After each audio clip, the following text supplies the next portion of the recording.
أعوذ بالله من الشيطان الرجيم. بسم الله الرحمن الرحيم. الحمد لله رب العالمين، والصلاة والسلام على أشرف المرسلين وخاتم النبيين ورحمة الله للعالمين وبعد. Chers téléspectateurs, salam alaykum wa rahmatullahi ta'ala wa barakatuh. Marhaba bikoum dans votre émission Islam, religion et civilisation. Nous avons avec nous le professeur Mohamed Iwaz. Marhaba bik, professeur. Allah yassalmak. Professeur, on a déjà discuté de la définition de la religion. J'aimerais bien que vous nous donniez la conception de l'islam concernant la religion. Bismillah ar-Rahman ar-Rahim. Alhamdulillah, wa salatu wa salamu ala sayyidina Rasulillah wa ala alihi wa sahbihi. Nous avions eu l'occasion de donner l'acception ou la définition linguistique du mot religion, ad-din. Nous avons parlé de l'obéissance, de l'adoration et la rétribution, al-jaza. Et nous avions omis, donc je le complète aujourd'hui, le mot religion, din, en langue arabe, peut vouloir dire l'habitude d'une personne. C'est le sens que nous trouvons dans Sourate Yusuf alayhi salam, lorsqu'il est question de la religion du roi. Din al-Malik. Donc, Din al-Malik, ce n'est pas la religion au sens technique du terme, mais plutôt c'est son habitude, c'est sa façon de vivre et sa façon de gérer les choses. Et c'est dans ce sens que les Arabes disent هذا أو كان ذلك ديني وديدني. Donc, ce n'est pas dans le sens technique du mot religion. Alors, si on vient maintenant à la conception islamique ou la conception du Coran, comment le Coran expose le mot religion et dans quel sens? D'abord, il faut signaler au départ que dans le Coran et dans la tradition prophétique, le mot din n'a jamais été évoqué au pluriel. Il a toujours été évoqué au singulier. Ce qui montre, bon, en singulier, mais dans des contextes différents. On y reviendra tout à l'heure avec plus de détails. Au singulier, faisant allusion par là que la vérité est une. Et donc, ce que les gens disent, les religions différentes, c'est un usage académique qui est utilisé, exprimé par les chercheurs pour distinguer une religion d'une autre. Et d'ailleurs, ces études ne sont pas précises par rapport à la conception que donne le Coran par rapport à ce terme. Mais on peut dire plutôt qu'il y a une seule vérité et il y a des formes religieuses différentes. Milal mukhtalifa. Mais la religion est unique et une. Et c'est pour cette raison que le Coran, quand il utilise ce terme en langue arabe, il unit les deux. Il unit et la vérité sur le plan doctrinal, tawhid, al-aqida, al-aqidatu wahidun, wa tawhid wahidun. Et il y a al-milal, il y a al-shara'i', les lois divines qui sont multiples et différentes, et cette différence est due d'abord par rapport à la situation d'un peuple donné, leur mentalité, la langue qu'ils parlent, et donc la culture qui est la leur. C'est pour cette raison qu'on dit que la différence ou la multiplicité des lois, elle est due à un souci d'adaptabilité, et c'est pour cette raison que la règle وَمَا أَرْسَلْنَا مِنْ رَسُولٍ إِلَّا بِلِسَانِ قَوْمِهِ لِيُبَيِّنَ لَهُمْ. Et c'est pour cette raison que déjà le mot religion, quand on l'examine avec profondeur et précision dans le Coran, on trouve que la conception islamique elle donne trois aspects à la religion en tant que telle. Elle est d'abord elle est venue pour confirmer, c'est une confirmation. C'est une confirmation, tasdiq, par rapport à quoi? Par rapport à la doctrine qui est unique et qui ne change pas. Si ça change, à ce moment-là, un prophète ne ramène pas la même chose. Il est obligé de faire une rectification. Mais par rapport à la doctrine, ce n'est pas le cas. C'est pour ça que chaque prophète, quand il vient, il déclare que je viens confirmer ceux qui m'ont précédé. Musaddiqan lima bayna yadayya min at-Tawrah, pour le cas de Isa alayhi salam. Alors, il est une confirmation par rapport à ce côté qui ne varie pas, qui ne change pas, qui n'a jamais été modifié parce que c'est la loi même de la création. At-tawhid namusul wujud. Ensuite, il y a un deuxième aspect, c'est l'aspect de la correction et de la rectification. At-tashih. Qul ya ahl al-kitabi, dit aux gens du livre, venez vers une parole commune entre nous et vous, à savoir ne point prendre d'associer à Allah tabaraka wa ta'ala. Qul ya ahl al-kitabi, تعالوا إلى كلمة سواء بيننا وبينكم أن لا نعبد إلا الله. Ça ne change pas. وأن لا يتخذ بعضنا بعضا أربابا من دون الله. Et que les uns et les autres ne prennent pas d'autres divinités en dehors d'Allah tabaraka wa ta'ala. Donc là, c'est la rectification. Alors la rectification ne concerne pas le message. La rectification et la correction concernent la déviance des adeptes de la religion. Les adeptes, à travers le temps, il y a une déviance qui se fait, une altération qui s'opère. Pas au niveau du message lui-même, mais au niveau de la conception des adeptes. Et c'est pour cette raison que le Nabi sallallahu alayhi wa sallam, lorsqu'il a dit Khaliful Yahuda wa Nasara, démarquez-vous, distinguez-vous des juifs et des chrétiens. Est-ce qu'il veut dire par là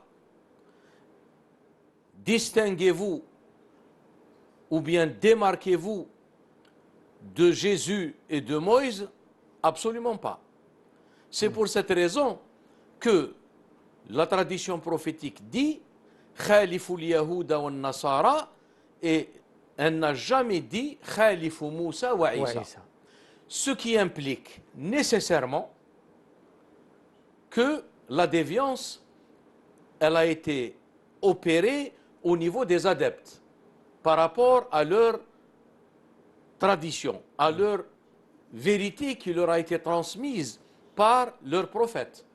Et c'est pour cette raison, en réponse à ceux qui disent que l'islam est une religion comme tant d'autres, l'islam, quand il y a eu l'avènement, son avènement en Arabie, il est venu dire et déclarer d'abord Ma kana Ibrahimu Yahudiyan wala Nasraniyan. Alors comment concilier le fait que Ibrahim est un messager d'Allah tabaraka wa ta'ala? Il est venu avec un message authentique. Et le Coran, il dit que Ibrahim n'était pas juif et n'était pas chrétien.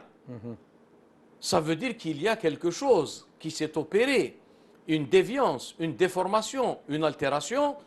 Et l'islam est venu dans ce sens-là, avec ce deuxième aspect qui est de corriger et de rectifier cette déviance et cette altération. Ça veut dire qu'il y a quelque chose de commun entre tous ces prophètes et toutes ces religions. Mais ce n'était pas le cas pour les suivistes, c'est-à-dire les adeptes, ceux qui ont suivi Ibrahim alayhi salam, juifs et chrétiens. ما كان إبراهيم يهوديا ولا نصرانيا ولكن كان حنيفا مسلما. Donc, الدين, selon la conception coranique, c'est al-hanifiyya as-samha, et qui est opposé d'une façon absolue au polythéisme. وَمَا كَانَ مِنَ الْمُشْرِكِينَ. On ne peut pas comprendre les choses autrement que comme cela, parce que Ibrahim alayhi salam, qui est un prophète authentique, Allah tabaraka wa ta'ala, il dit pour ceux qui l'ont suivi, pas par rapport à lui-même, ما كان إبراهيم يهوديا ولا نصرانيا. Pourquoi? Parce que وقالت اليهود عزير بن الله وقالت النصارى عيسى بن الله. Donc il y a eu une altération, il y a eu une déviance. Et cette déviance, l'avènement de l'islam constitue comme deuxième aspect, correcteur, comme il est correcteur. Il est venu pour corriger, pour rectifier. Troisième aspect, il est récapitulateur, il est la synthèse, il est dominant et il est dominant. Al-Haybana. Ce qui est évoqué dans le verset, ومهيمنا عليه. يعني مهيمنا على الكتاب. الكتاب qui est un nom de genre اسمه جنس يتضمن جميع الكتب مصدقا لما بين يديه من الكتاب ومهيمنا عليه. Il est confirmant, il est venu pour confirmer, mais il a cet aspect de domination, de haymana, de récapitulation et de synthèse. Mais quand on parle de cette domination al-haymana, pourquoi dans l'islam, il n'y a eu pas, comme c'était le cas des communautés précédentes, parce que la question peut se poser en disant, voilà, il y a eu à travers le temps, parce qu'il y a trois facteurs fondamentaux qui interviennent et qui représentent la cause des déviances. Nous avons al-zaman, unsur al-zamani, le temps, فطال عليهم الأمد فقست قلوبهم. Nous avons le facteur linguistique, al-lisan. Et c'est pour cette raison que l'une des causes fondamentales de la déformation dans ce domaine, c'est lorsqu'on passe de la langue qui était inspirée au prophète pour transmettre le message, on la traduit en une autre langue, et là on passe de la langue sacrée à la langue profane. Le facteur linguistique. Et il y a le facteur culturel, c'est lorsque il y a la foi et l'adhésion à la foi en vertu d'une acceptation, une vertu d'une guidance divine et d'une grâce divine qui est al-hidayah. Et ce facteur culturel, c'est qu'on passe de cette acceptation, de cette foi, l'iman, de ce goût ou de cette saveur, al-dhawq, on passe à un autre facteur culturel qui est l'argumentation rationnelle philosophique, c'est-à-dire en essayant de fonder et d'argumenter les préceptes de la foi à travers une logique humaine qui est très souvent la logique aristotélicienne, puisque le facteur pratiquement culturel qui a été introduit dans pratiquement les trois traditions, chrétienne, juive et musulmane, donc c'est la philosophie grecque. Donc voilà comment il y a trois aspects. Il est confirmation, rectification et synthèse et domination. Haymana. Et d'un autre côté, il y a les facteurs qui étaient à l'origine de cette déviance et qui est principalement la traduction du texte de la langue sacrée, que je rappelle est une langue divine dans le sens où elle est inspirée par Allah. Et ensuite, il y a le facteur culturel qui intervient, et là, la traduction est un moyen par excellence de déformation. D'ailleurs, on dit que le meilleur moyen de déformer une vérité, c'est de la traduire. Et ces trois facteurs réunis, bien sûr, à travers l'histoire. Donc l'islam, déjà, au départ, il s'est présenté et il se veut comme annonciateur, pas d'une nouvelle vérité, d'une vérité qui a subi une altération à travers l'histoire dans les deux traditions précédentes. Je veux dire, par rapport aux adeptes, ceux qui ont adhéré au judaïsme et au christianisme. Et le Coran est très clair là-dessus parce que c'est des choses doctrinales. Ce n'est pas des choses qui se rapportent au comportement ou bien des détails de la loi. لقد كفر الذين قالوا إن المسيح إن الله هو المسيح ابن مريم وقالت اليهود عزير ابن الله. Donc là, c'est des choses un petit peu fondamentales qui sont des déviances par rapport à la Hanifiya, à la religion dans le sens que le Coran évoque. Professeur, est-ce qu'on peut dire que ces trois religions monothéistes, ces trois différentes religions monothéistes ont comment dirais-je, des fondements communs? Justement, moi je ne suis pas d'accord d'abord sur le fait de dire que ces trois religions sont des religions monothéistes. Voilà, mais je vous dis, comme j'ai dit au départ, c'est pratiquement l'usage qui est le plus répandu chez les chercheurs aujourd'hui, en parenthèse académique, hein, mais qui sont un petit peu loin de la conception traditionnelle de ces choses-là.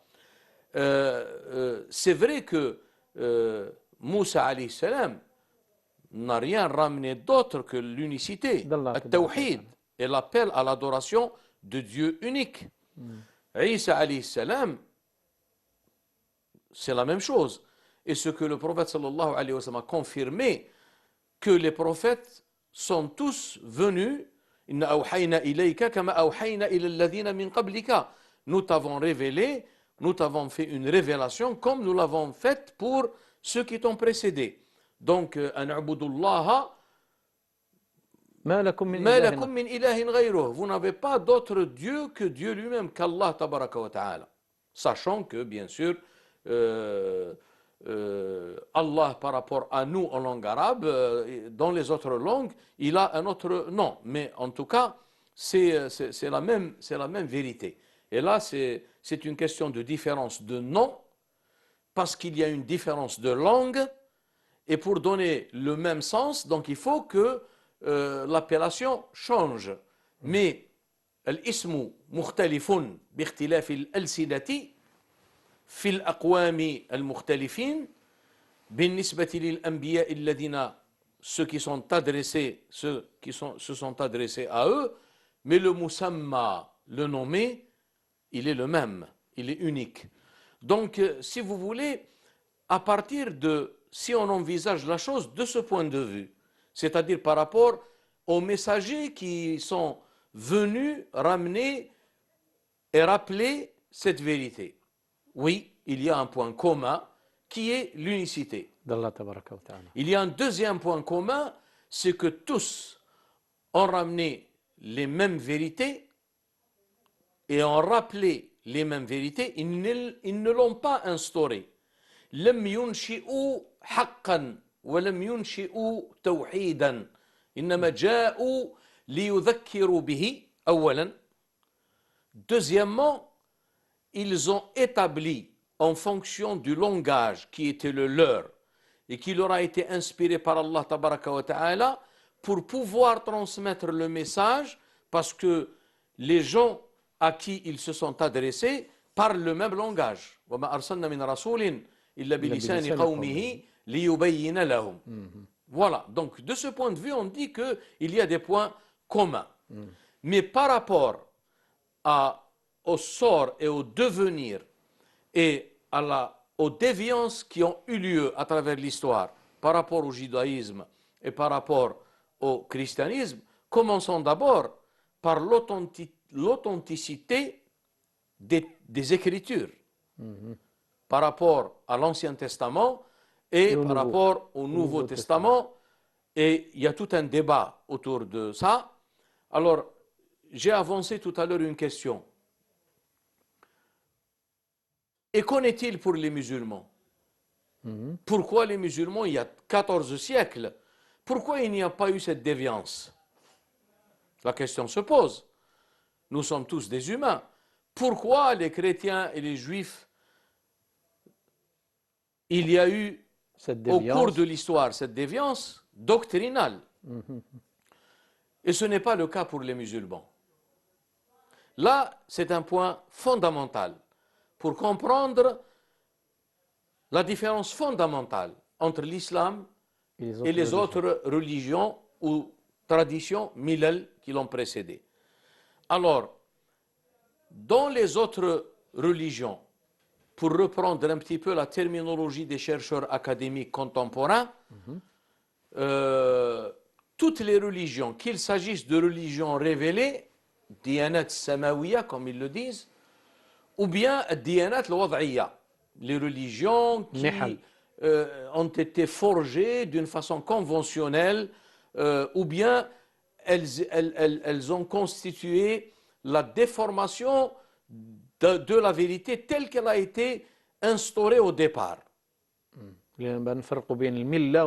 Voilà. Donc, ici, pourquoi les musulmans n'ont pas subi le même sort? Pour une simple raison.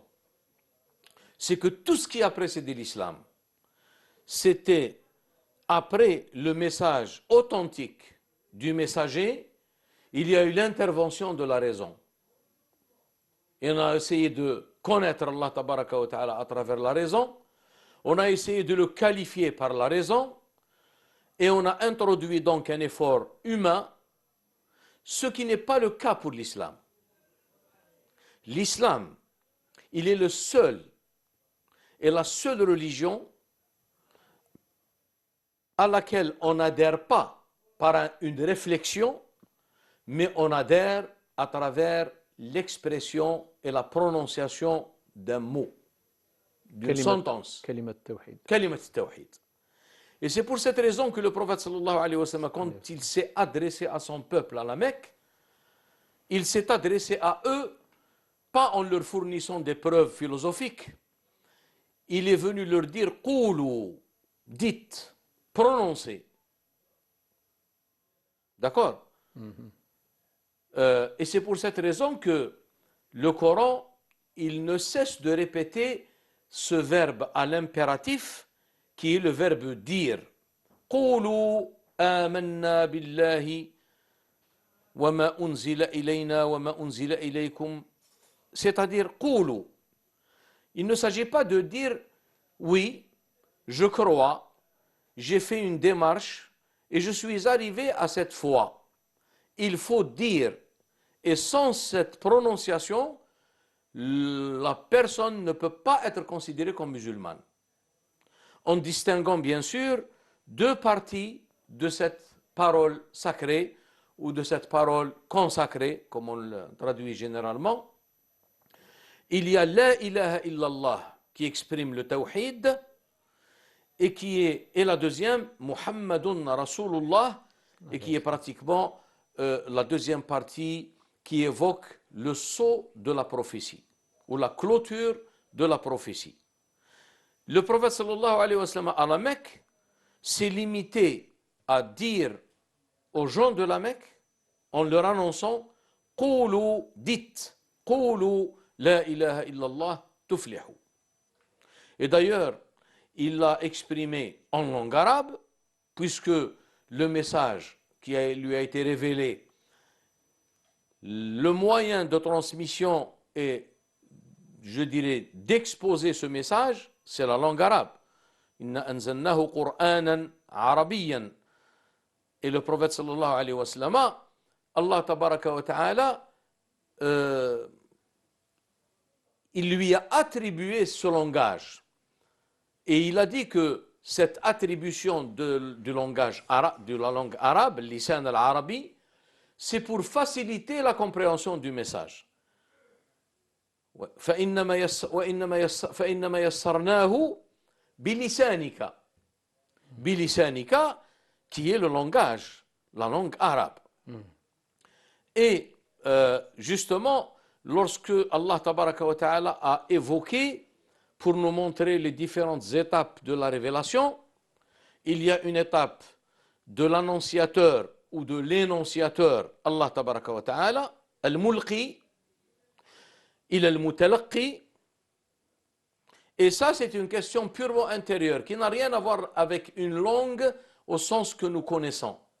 Allah tabaraka wa ta'ala ne parle ni hébreu, ni arabe, ni araméen. On ne peut pas qualifier Allah tabaraka wa ta'ala par cela parce que ça, c'est quelque chose d'humain. C'est pour cette raison que cette étape, Allah tabaraka wa ta'ala a évoqué le cœur. Nazala bihi, le Coran. نزل به الروح الأمين le Saint-Esprit نزل به الروح الأمين على قلبك ensuite la deuxième phase qui est la phase de la deuxième shahada wa ashhadu anna Muhammadan Rasulullah sallallahu alayhi wa sallam a été résumée dans le verset par l'avertissement. Et donc l'avertissement et l'annonce de la bonne nouvelle, al-bishara wal-nidhara, litakuna min al-mundhirin. Mais il n'a pas dit nazala bihi ar-ruh al-amin ala qalbika bilisan arabiyyin mubin. Parce que ici, cette question n'est pas envisageable. Elle est impossible. Parce que Allah tabaraka wa ta'ala, dans sa transcendance, il est au-dessus de cela. نزل به الروح الأمين على قلبك لتكون من المنذرين. Mais le moyen de cet avertissement, le moyen de cette transmission, c'est la langue qui lui a été inspirée par Allah tabaraka wa ta'ala parce qu'il est qualifié comme étant un nabi al-ummi, un prophète illettré. Et donc illettré dans le sens où tout ce qui lui a été enseigné lui vient d'Allah tabaraka wa ta'ala. Et on ne parle pas d'un langage ordinaire. C'est la langue coranique. C'est la langue qui lui a été inspirée par Allah tabaraka wa ta'ala. Sinon, le prophète sallallahu alayhi wa sallam, quand il était avant la révélation, durant 40 ans, il parlait bien avec son entourage. Il parlait bien avec les membres de sa société. Quel langage parlait-il? C'est l'arabe, mais ce n'est pas en rapport avec le contenu du message. Tout ce qui se rapporte au contenu du message, c'est quelque chose vis-à-vis duquel il était totalement illettré, ummi. Et le mot ummi dans la langue arabe, qui découle du mot veut dire que c'est quelqu'un qui était selon sa nature originelle. Parce que le mot en langue arabe veut dire asl, comme on le voit dans le Coran, par exemple, Ummul Kitab, c'est Aslul Kitab, l'origine du livre qui est le livre, la table bien gardée, Al-Lawh al-Mahfouz. Donc, litakuna min al-mundhirin bilisanin arabiyyin mubin. C'est pour cette raison que l'infaillibilité dans l'islam, elle est de 3 degrés. Voici pourquoi ce qui est arrivé aux chrétiens, ce qui est arrivé aux autres n'est pas arrivé aux musulmans. Parce que il y a 3 degrés de l'impeccabilité et de l'infaillibilité. Al-isma ala 3 darajat. وقد ذكر ذلك الإمام الشاطبي في كتاب الموافقات في الجزء الثاني, deuxième tome, les finalités de la loi, مقاصد الشريعة, dans un chapitre intitulé chapitre traitant de cette loi sharia qui est infaillible. فصل في أن هذه الشريعة المباركة معصومة. Il a parlé d'abord, premier degré, عصمة الشريعة. إن نحن نزلنا الذكر وإنا له لحافظون. C'est nous qui avons fait descendre le rappel. Et c'est nous qui sommes chargés de le préserver. عصمة صاحب الشريعة, le législateur avec L majuscule. وما ينطق عن الهوى إن هو إلا وحي يوحى. Et d'ailleurs, il y a une garantie ici qui a été évoquée dans un autre verset. Lorsqu'il y a une tentative de déformer la révélation, lorsque Allah tabaraka wa ta'ala projette alqa dans le cœur du prophète, il y a le démon et l'ennemi, الشيطان الذي يريد أن يحرف ألقى الشيطان في أمنيته. Une règle pour tous les prophètes. فينسخ الله ما يلقي الشيطان ثم يحكم الله آياته. Voici la garantie par rapport à العصمة عصمة صاحب الشريعة وما ينطق عن الهوى. Venons-en maintenant au troisième degré de cette isma et de cette infaillibilité ou impeccabilité selon les traductions existantes. Ismatul umma. Et justement la isma de la nation et de la communauté mohammedienne, par la bénédiction et par une grâce qu'Allah tabaraka wa ta'ala a accordée à son prophète sallallahu alayhi wa sallam à titre exclusif par rapport aux communautés précédentes, il a dit, d'abord il fait allusion au fait que cette impeccabilité, elle n'est pas au fait que le musulman ne commet pas une faute, parce que cela est démenti par la réalité. On le voit toujours, et nous-mêmes d'ailleurs, nous fautons, nous faisons des erreurs, des péchés. Donc, personne n'est dans l'abri parce qu'il n'y a pas d'impeccabilité par rapport à cela, sauf par rapport au prophète sallallahu alayhi wa sallam. Mais lorsqu'il dit l'impeccabilité, ismatul umma, il parle de la déviance doctrinale. Spécialement utilisée par le mot et exprimée par le mot dalala. La tajtami'u ummati ala dalala. Pourquoi la tajtami'u ala dalala? Parce que moi, je n'argumente pas les préceptes et les fondements de ma foi à partir d'argumentation rationnelle ou à partir de certaines règles de la logique humaine, qui est généralement la logique aristotélicienne, puisque c'est de la philosophie grecque et de cette culture et de cette civilisation, après le contact, qui a eu l'adoption de cette méthode, qui est totalement différente de la méthode coranique. Voilà ce que nous pouvons dire déjà pour commencer. L'islam, il a des spécificités et des particularités. Pourquoi ces particularités? Nous avons évoqué donc le verset fondamental à ce sujet. ما كان إبراهيم يهوديا ولا نصرانيا ولكن كان حنيفا مسلما. Donc l'islam, c'est la hanifiyya, السمحة. D'ailleurs, cela est confirmé par une autre tradition prophétique. Cette tradition prophétique, c'est la tradition dans laquelle le Nabi sallallahu alayhi wa sallam, s'adressant à sa communauté, il leur dit: je ne suis pas venu pour vous par le judaïsme ou le christianisme, mais je suis venu vers vous bel et bien avec al-hanifiyya as-samha. Inni lam atikum bil yahudiyyati wala an-nasraniyya walakin ataytukum bil hanifiyyati as-samha. Ce qui veut dire forcément et obligatoirement que al-hanifiyya as-samha, qui est évoqué ici en guise de vérité, ne peut pas être comme al-yahoudiyya ou al-nasraniyya par rapport aux déviances qui ont été, je dirais, exercées à travers l'histoire, et non pas par rapport aux messages rapportés par leurs prophètes et messagers respectifs, Moussa ou Isa. Il faut être bien clair là-dessus. Professeur, si on revient un peu en arrière, depuis l'existence, on sent qu'il y avait une résistance, qu'il y avait une volonté pour contrarier, pour refuter cette divinité, ce dogme, et ça s'est traduit, ça s'est elle a pris forme en plusieurs formes, bien sûr.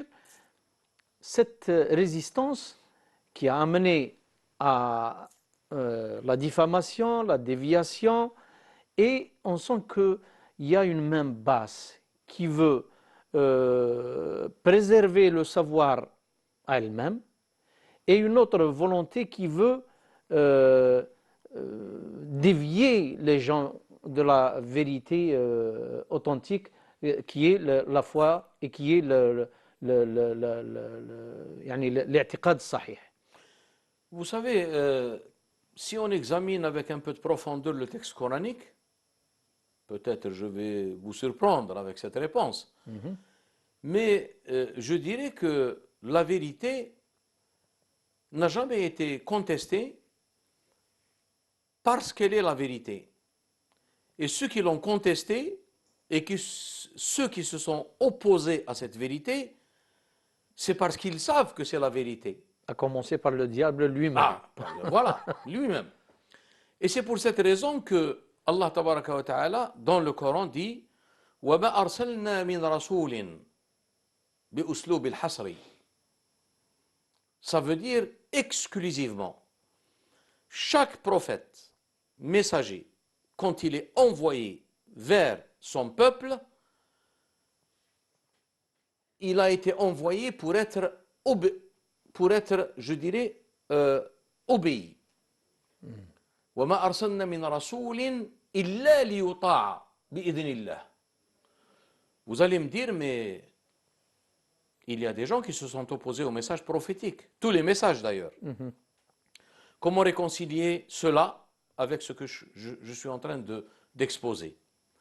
C'est parce que dans la conception, je dirais, globale et totale de la conception traditionnelle, il y a dans la création ou au niveau des humains, il y a des gens qui ont été créés, disposés à accepter cette vérité.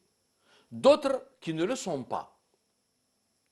Alors les autres qui ne le sont pas, c'est parce qu'ils sont indisposés à l'admettre, tout en sachant que c'est la vérité. Les Arabes n'ont pas réfuté la vérité parce qu'ils ne savaient pas que c'est une vérité. D'ailleurs, en plus de cela, ils savaient bien et ils connaissaient bien l'intégrité et les vertus du prophète sallallahu alayhi wa sallam, qui ils n'ont jamais expérimenté, n'ont jamais vécu un mensonge de sa part, donc ils le savent. Mais l'opposition à la vérité, elle n'est pas due au fait qu'on ne connaît pas et qu'on ne sait pas que c'est une vérité. Elle est due plutôt à des facteurs subjectifs. D'ailleurs, le premier facteur subjectif de l'existence et de l'histoire de l'existence humaine sur Terre, c'est la jalousie. Donc c'est un facteur subjectif. On ne va pas nous faire croire que Satan ne savait pas que c'est la vérité.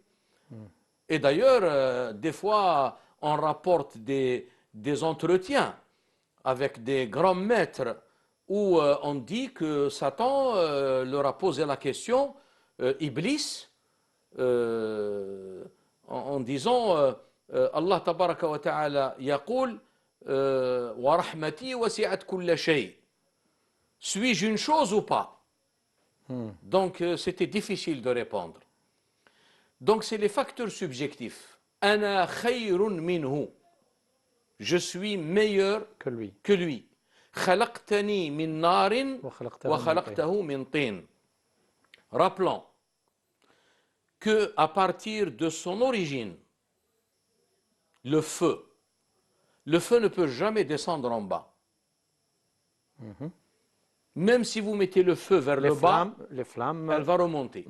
Ça veut dire que sa nature, dans la conception globale et dans l'histoire de la création, et que le conflit qui va être pratiquement le motif de l'existence humaine Et c'est pour cette raison que la sagesse divine a voulu qu'il y ait ce conflit permanent entre la vérité et ceux qui prétendent, ceux qui s'opposent à cette vérité.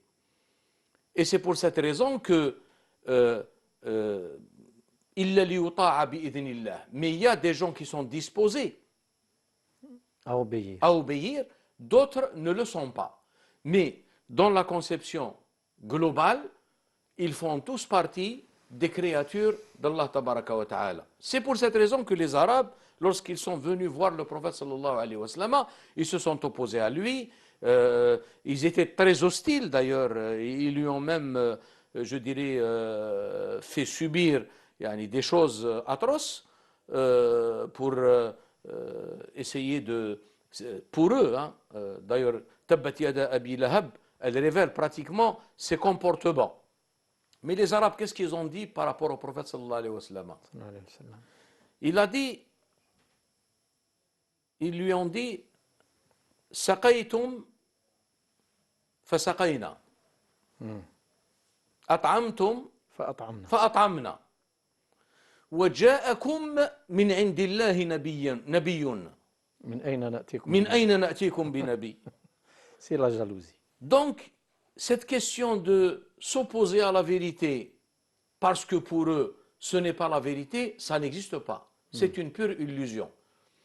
Ils sont parfaitement informés que c'est la vérité, mais seulement parce que l'iman wa ma kana li nafsin an tu'mina illa bi idhnillah. Et ce idhnullah obéit à la règle qui s'inscrit dans l'économie divine et qui s'inscrit dans la sagesse divine, que Allah tabaraka wa ta'ala, dans sa création et dans sa sagesse absolue, a voulu qu'il y ait des croyants et des non-croyants. C'est ce qu'implique la multiplicité de ces noms divins. Asma'ullahi al-Husna. Wallahu khalaqakum faminkum mu'min wa minkum kafir. Donc, il faut bien insister sur les facteurs subjectifs, mais il n'y a pas de facteur objectif, je dirais, parce que si la vérité aurait des fondements pour la réfuter, ça veut dire qu'on n'est plus dans la vérité. Et la vérité en tant que telle ne peut pas être réfutée, sinon elle ne l'est plus. Et c'est pour cette raison qu'il y a la vérité, al-haqq, et il y a haqiqatu al-haqq. Al-haqq, de par lui-même, il est irréfutable. Mais c'est la conception et le point de vue humain par rapport à cette vérité qui change. Donc, croire à l'unicité d'Allah tabaraka wa ta'ala n'est pas spécifique aux musulmans. C'est une vérité, c'est une réalité la règle connue. À l'origine de l'humanité, la règle, c'est la connaissance de cette unicité absolue.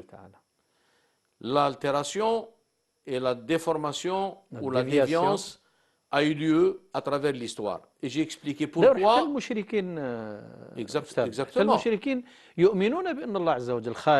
ولئن سألتهم من خلق السماوات والأرض ليقولون الله. D'accord. C'est pour cette raison que, parlant de cette déviance, le Coran évoque d'abord des supports qui ont été pris, généralement des supports cosmiques, qui ont été et qui expriment un petit peu la puissance, qui ont été pris pour des divinités. La lune, al-qamar, al-nujum. Le Coran est venu justement dans le cadre de cette rectification. Il dit la tasjudu li-shamsi wala lil-qamar. Ça veut dire ne prenez pas ces phénomènes ou ces lieux de manifestation de la vérité, madahir tajalli al-haq, ne les prenez pas pour al-haq. Et c'est pour cette raison qu'Allah tabaraka wa ta'ala, lorsqu'il parle des signes cosmiques, Il ne dit pas regardez les cieux et la terre. انظروا السماوات والأرض. Il a dit انظروا ماذا في السماوات والأرض. Alors quelqu'un il vous dit oui mais moi je suis en train de voir les cieux, la terre c'est la terre, c'est ce que je vois en face de moi.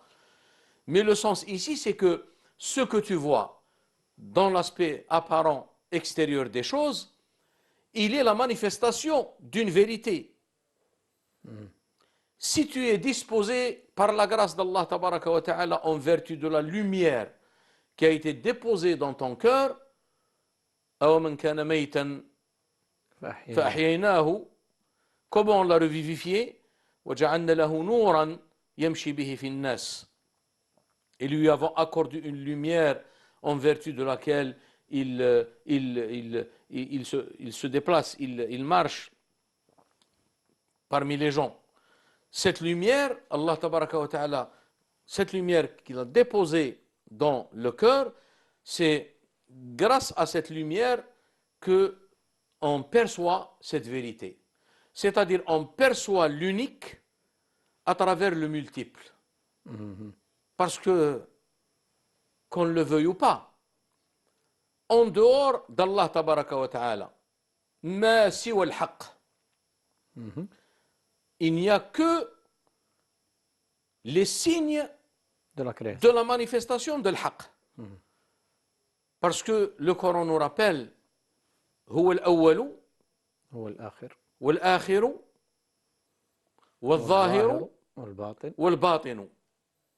Alors, si c'est هو الأول والآخر والظاهر والباطن, ça veut dire que tout ce que je vois en face de moi, c'est la manifestation de la vérité. Les juifs et les chrétiens, la déviance doctrinale, c'est qu'ils ont pris le lieu de la manifestation de la vérité comme étant la vérité elle-même. Lorsqu'on parle de l'ordre humain, ils ont pris la manifestation de l'haq tabaraka wa ta'ala à travers son prophète Jésus, ou à travers Uzair pour les juifs, en disant وقالت اليهود عزير ابن الله, et les chrétiens ont dit وقالت النصارى المسيح ابن الله. Plus loin encore, ثالث ثلاثة, et en plus encore لقد كفر الذين قالوا إن الله avec يعني affirmation إن الله هو المسيح ابن مريم. Alors que le Messie ibn Maryam, ما المسيح ابن مريم إلا رسول, dans سورة المائدة وإذ قال الله يا عيسى ابن مريم أأنت قلت للناس اتخذوني وأمي إلهين من دون الله قال سبحانك ما يكون لي أن أقول ما ليس لي بحق. Je ne peux pas dire cela parce que ce n'est pas la vérité. ما قلت لهم, la fidélité dans la transmission du message révélé à chaque prophète. ما قلت لهم إلا ما أمرتني به أن أعبدوا الله ربي وربكم. Voilà la vérité, qui est pratiquement le facteur commun ou le dénominateur commun entre tous les messages prophétiques. Ensuite, autre chose, وكنت شهيدا عليهم ما دمت فيهم. J'étais témoin sur eux tant que j'étais parmi eux. Lorsque tu m'as rappelé à toi, فلما توفيتني كنت أنت الرقيب عليهم. Donc, vous voyez, c'est la conception islamique elle-même du mot religion, le fait que le mot en lui-même n'a jamais été évoqué au pluriel, il y a une seule citation où le mot din a été évoqué au duel, et cette évocation au duel confirme la règle de la singularité. C'est que le Nabi sallallahu alayhi wa sallam, lorsqu'il a dit en s'adressant à sa communauté, لا يبقين في جزيرة العرب دينان, Ça veut dire que le fait de croire qu'il y a plusieurs religions... Autre religion. Voilà. Donc ça veut dire que la religion est unique. Et il n'y aura jamais... إن ربكم لواحد وإن آدم أباكم لواحد وإن الدين لواحد. Donc là, cette unicité absolue, l'islam en tant que sceau de la prophétie est venu pour la synthétiser, pour la récapituler et pour la dominer et pour la préserver. C'est pour cette raison quand on dit que وَمَنْ يَبْتَغِي غَيْرَ الْإِسْلَامِ دِينًا فَلَنْ يُقْبَلَ مِنْهُ, celui qui adoptera autre que l'islam comme religion, ceci ne sera pas accepté et ne sera pas agréé de sa part. Et il sera dans l'au-delà parmi les perdants. وَمَنْ يَبْتَغِي غَيْرَ الْإِسْلَامِ دِينًا فَلَنْ يُقْبَلَ مِنْهُ وَهُوَ فِي الْآخِرَةِ مِنَ الْخَاسِرِينَ. L'islam hada avec ses spécificités que nous venons d'évoquer. Mais ce n'est pas l'islam dans le sens où il y a quelque chose qui s'appelle islam et il y a des gens qui adhèrent à cet islam. Parce que il y a dans la conception des niveaux différents. Et c'est pour cette raison que l'islam, il est, si vous voulez, le réceptacle et la préservation de cette vérité. S'il y avait une autre forme religieuse que l'islam, eh bien, ça serait cette forme religieuse qui serait pratiquement dominante, qui serait qualifiée de cette dominance et qui serait qualifiée de cette récapitulation, de cette synthèse. Donc, il faut comprendre cela. Elle est la récapitulation, la synthèse et la domination et la préservation parce qu'elle est la dernière dans le temps. C'est dans ce sens. Et lorsque le verset évoque « Inna ad-dina inda Allahi l'islam », ce n'est pas seulement l'islam, c'est-à-dire la religion qui a été révélée au prophète sallallahu alayhi wa sallam en Arabie et qui est la dernière forme religieuse. Ce n'est pas dans ce sens. L'islam déterminé par l'article bil alif wal lam allati tufidu al-istighraq.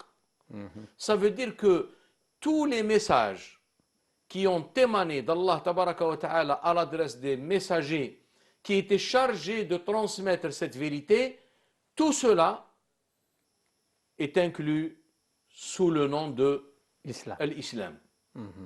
Moussa, Isa, l'anbiya ou jami'an. Et c'est pour ça que l'islam est venu pour confirmer et innocenter tous les prophètes, bien sûr. Bien sûr. À commencer par Isa alayhi salam et Moussa, en disant que, en prouvant aussi qu'il n'a jamais prétendu qu'il était fils de Dieu ou bien qu'il était Allah Azza wa Jalla lui-même. Exactement.